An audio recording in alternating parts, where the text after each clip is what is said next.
En Chine, une épidémie d'un virus peu étudié, le chikungunya, transmis par les piqûres de moustiques, a été signalée. Sur le réseau social TikTok, des vidéos montrent des files d'attente pour des tests PCR. Les auteurs des vidéos affirment qu'en cas de résultat positif, toute la famille est envoyée dans un camp de quarantaine. Cela suscite inquiétude et discussion parmi les habitants locaux. Qu'est-ce que le chikungunya ? Ce virus fait actuellement l'objet de nombreux débats et discussions. C'est une maladie virale transmise par les moustiques Aedes aegypti et Aedes albopictus. Ces mêmes moustiques transmettent également le virus de la dengue. Lorsqu'un moustique porteur du virus pique une personne, cela provoque la maladie du chikungunya, avec des symptômes caractéristiques. La particularité du chikungunya est une douleur intense dans les articulations. Chez certains patients, une inflammation se développe, notamment dans les articulations des chevilles et des petites articulations des mains. Au cours des 3 à 4 premiers jours, une forte fièvre apparaît. Avec elle, les patients ressentent une douleur intense dans les articulations et les muscles. Presque tous les malades présentent des douleurs articulaires et musculaires accompagnées de fièvre. Mais chez 40% des patients, une inflammation des articulations avec une sensation de chaleur se développe. Les talons et les articulations des mains sont particulièrement touchés. La douleur est parfois si intense que les patients disent « Docteur, à cause de cette douleur, nous sommes prêts au pire ». Habituellement, il n'existe pas de médicaments antiviraux spécifiques pour traiter le chikungunya. En cas de fièvre, un traitement symptomatique est prescrit, par exemple du paracétamol. Les médecins recommandent d'augmenter la dose de paracétamol pour soulager les symptômes et réduire la fièvre, car il n'existe pas encore d'autres méthodes de traitement. En cas de douleur articulaire sévère, il est parfois nécessaire de poser une perfusion ou d'utiliser des stéroïdes à court terme pour réduire l'inflammation et soulager l'état du patient. Il ne faut pas avoir peur du mot « stéroïde », car en cas d'arthrite et d'inflammation sévère, ils sont bénéfiques s'ils sont utilisés uniquement pendant une courte période et strictement selon la prescription du médecin. Il n'existe pas de test rapide et peu coûteux pour diagnostiquer la maladie. Il est donc nécessaire de faire une PCR dans les premiers jours suivant l'apparition des symptômes afin de détecter l'infection. Une semaine après le début de la maladie, des analyses des anticorps IgM et IgG sont effectuées, qui apparaissent avec la réponse immunitaire de l'organisme au virus. Chez certains patients atteints de chikungunya, la douleur articulaire persiste plus de 3 mois, ils doivent donc passer des examens régulièrement et être suivis par un médecin. Pour ces patients, des médicaments comme l'hydroxychloroquine sont parfois prescrits pour réduire les symptômes et améliorer l'état des articulations. Je répète, méfiez-vous des moustiques, éliminez l'eau stagnante autour de la maison et utilisez des répulsifs lorsque vous portez des vêtements à manches courtes.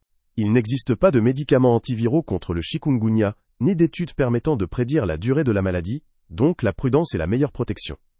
Ceux qui ont une forte inflammation des articulations ne doivent pas avoir peur de prendre des stéroïdes, car cela aide à soulager la douleur et à réduire l'inflammation. Les services sanitaires chinois visitent les maisons et pulvérisent des produits chimiques toxiques pour éliminer les moustiques, entrant même dans les appartements pour prévenir la propagation de l'infection. Il est urgent de prendre des mesures pour arrêter la propagation des moustiques et des infections afin de protéger la santé de la population et prévenir les complications. En Chine, en raison de la propagation du virus par les moustiques, le gouvernement visite les maisons et saisit les plantes d'intérieur, les armoires à chaussures et les chaises en plastique pour prévenir l'infection. Il est permis de garder ses effets personnels uniquement dans son propre appartement. Le ministère chinois des Affaires étrangères déclare qu'il n'y a pas lieu de paniquer, et que la situation est totalement sous contrôle. La Commission nationale de la santé a tenu une conférence de presse sur la fièvre chikungunya, qui s'est propagée dans le sud de la Chine, soulignant que l'épidémie est préventive et traitable. La fièvre chikungunya est une maladie transmise par les moustiques. Les premiers cas ont été enregistrés dans les années 1950 dans des pays étrangers. Aujourd'hui, le virus est présent dans 119 pays et régions du monde. La Chine maintient des contacts avec l'Organisation mondiale de la santé pour contrôler la situation. Le gouvernement chinois accorde une grande importance à la santé de ses citoyens et des résidents étrangers, assurant confort et sécurité aux touristes dans le pays. Selon les données de l'OMS, l'épidémie a commencé au début de l'année et a touché de nombreuses régions du monde, y compris les îles de l'océan Indien et les pays d'Asie du Sud. Le virus s'est également propagé à Madagascar, en Somalie, au Kenya, en Inde et dans d'autres pays d'Asie du Sud et du Sud-Est, provoquant des flambées de maladies. En cas de symptômes de fièvre, y compris typhoïde, jaunisse, rhume ou éternuement, il est recommandé de consulter immédiatement un médecin.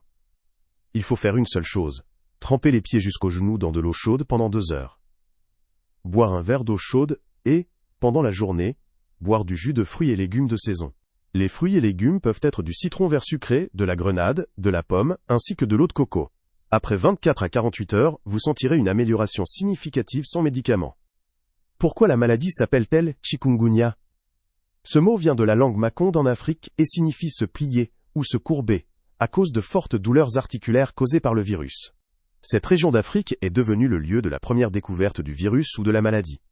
Habituellement, si une personne tombe malade, toute la rue ou le quartier est infecté, car c'est une maladie contagieuse. Le virus se transmet par les piqûres de moustiques, comme la fièvre dingue. Le principal vecteur est le moustique Aedes aegypti, mais d'autres espèces peuvent être impliquées, comme Aedes albopictus. Le virus pénètre par la piqûre du moustique, s'installant dans les articulations et les muscles. La douleur dure souvent longtemps, provoquant un fort inconfort dans les zones affectées du corps. Les symptômes initiaux ressemblent à ceux de la fièvre dingue. Forte fièvre pendant 4 jours, maux de tête et douleurs articulaires, mais avec des éruptions rouges caractéristiques sur la peau. Les éruptions diffèrent de celles de la fièvre dingue. Les pétéchies et les purpuras sont des taches plus petites et ponctuelles, caractéristiques du chikungunya. Les éruptions de la maladie ressemblent à la rougeole ou à la rubéole, mais ensuite les taches disparaissent, laissant des douleurs dans tout le corps qui peuvent durer environ une semaine. Un diagnostic précis nécessite des analyses de laboratoire telles que les tests IgG et IgM, qui aident à détecter le virus chikungunya. Le virus chikungunya est arrivé en Europe, environ 800 cas ont été enregistrés en France, tous les patients sont revenus de l'étranger. Plusieurs citoyens italiens ont également été infectés par le virus, ce qui inquiète l'Organisation mondiale de la santé, à propos d'une nouvelle vague d'infection. L'Organisation mondiale de la santé a lancé un appel urgent à l'action pour prévenir une nouvelle épidémie du virus chikungunya.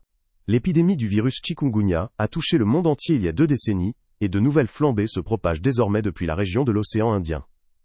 On estime qu'environ 560 millions de personnes dans 119 pays vivent dans des zones à risque d'infection par le virus. Le virus peut provoquer une forte fièvre, des douleurs articulaires et une invalidité prolongée, a déclaré la collaboratrice médicale de l'OMS Diana Rojas Alvarez. À la Maison-Blanche, on craint des conséquences graves du virus pour les États-Unis, et une recommandation de ne pas voyager dans les pays infectés est à l'étude. Cela est particulièrement pertinent après que Trump a retiré les États-Unis de l'Organisation mondiale de la santé, ce qui a suscité des critiques et des inquiétudes. Les États-Unis versaient 500 millions de dollars à l'Organisation mondiale de la santé lorsque Trump était au pouvoir, ce qui souligne l'importance du retrait de l'OMS.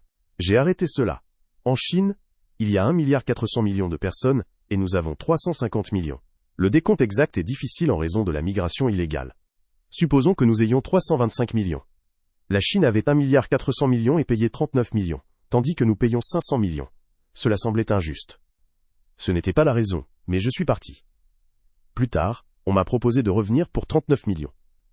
Théoriquement, la somme devrait être moindre, mais il en a été autrement. Lorsque Biden est revenu, ils ont exigé 500 millions.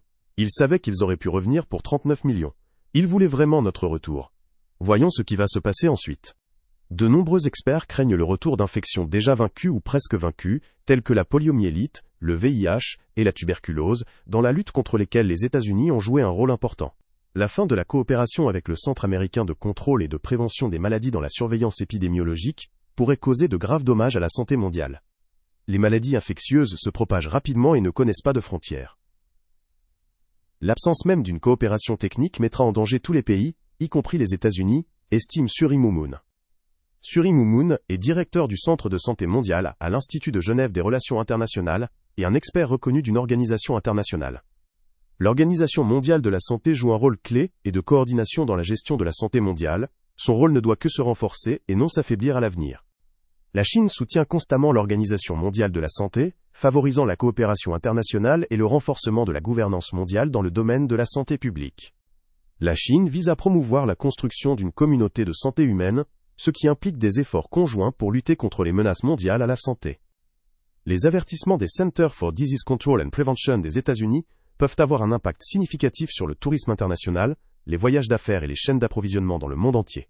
La Chine ne reconnaît pas encore publiquement l'ampleur de la crise et se concentre sur la localisation de l'épidémie, suscitant des questions chez les experts internationaux concernant la transparence des données. Depuis début juillet, près de 5000 cas de maladies transmises par les piqûres de moustiques ont été enregistrés en Chine, après le premier cas identifié.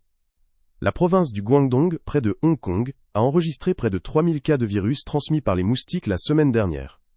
Le Centre européen de prévention et de contrôle des maladies a signalé 90 décès et 240 000 infections dans 16 pays cette année. Abonnez-vous à la chaîne, mettez un like et cliquez sur la cloche pour ne pas manquer les nouvelles vidéos et les mises à jour importantes.